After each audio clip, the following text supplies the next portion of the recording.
everybody, my name is Julia, and this is a big black Wensleydale that isn't black because blacks come in all shades from silver grey to dark grey.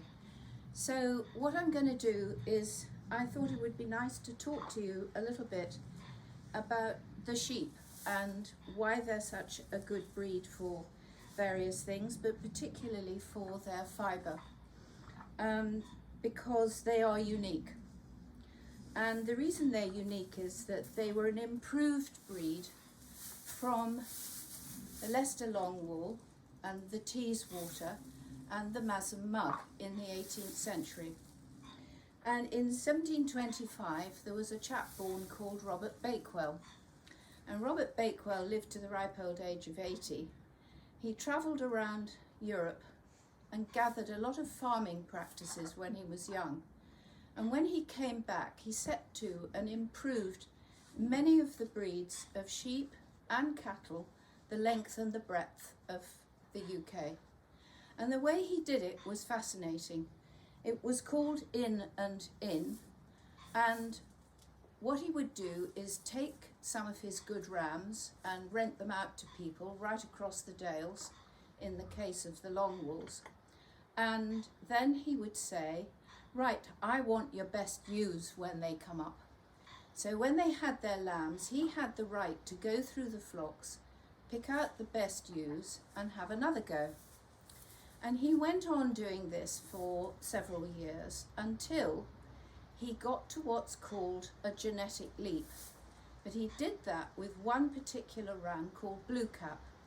Now Blue Cap was a white, and the basic breed is a white, not a black, a white. And the white has to have nearly black skin. So you've got dark ears there, and you've got a skin which is not pink, but it's like a grey dark. And that was pretty unusual. So Blue Cap came in at 32 stone. Took 3 men to lift him, and Blue Cap went round, and he had a wonderful time with all the major flocks across the Yorkshire Dales. And what happened was that genetic leap, that at a certain point Bakewell noticed that the fleece quality that was coming through was better and slightly different than anything that had ever come before. And the way it was different was that it was exactly the same consistency from front to back and top to bottom. It had no primitive hair in it whatsoever. And so he went on breeding, and in 1832, so he died in 1795, so this was posthumously, the breed was recognised, Wensleydale Longwools, as a breed in its own right, and it still is today. Now what happened to the blacks? Don't want contamination. So in fact the black lambs were killed at birth, because these sheep were providing textiles for the whole of the industry that was then at its height, producing worsted cloth for suiting. And if you got contamination of black in a white cloth, it could actually wreck the whole thing. But they didn't think far enough ahead to think that the blacks were worth keeping as their own genetic subplot, as it were. So they in fact were scuppered.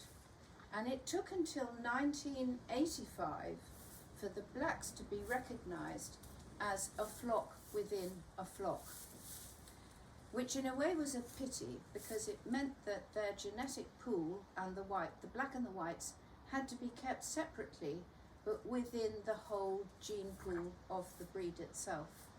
And that reduced the genetic pool of the blacks dramatically, if you think of them as 15% of 100%.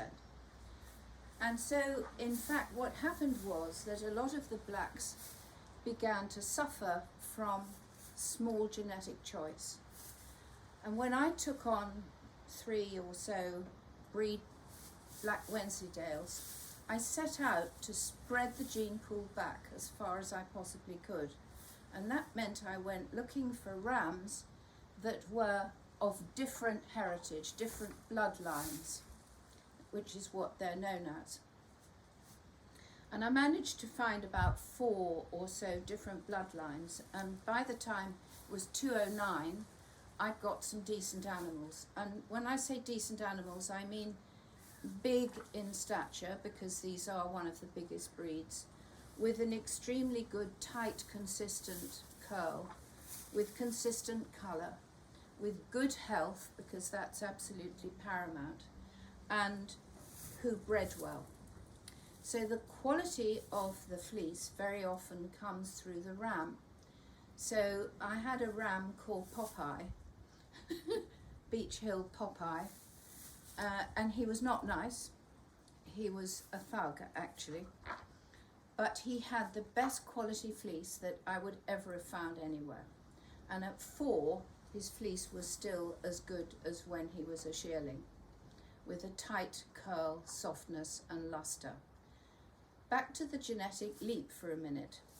What that actually produced was a quality of luster and softness that had not been achieved before, and which bred true generation on generation. That's really unusual.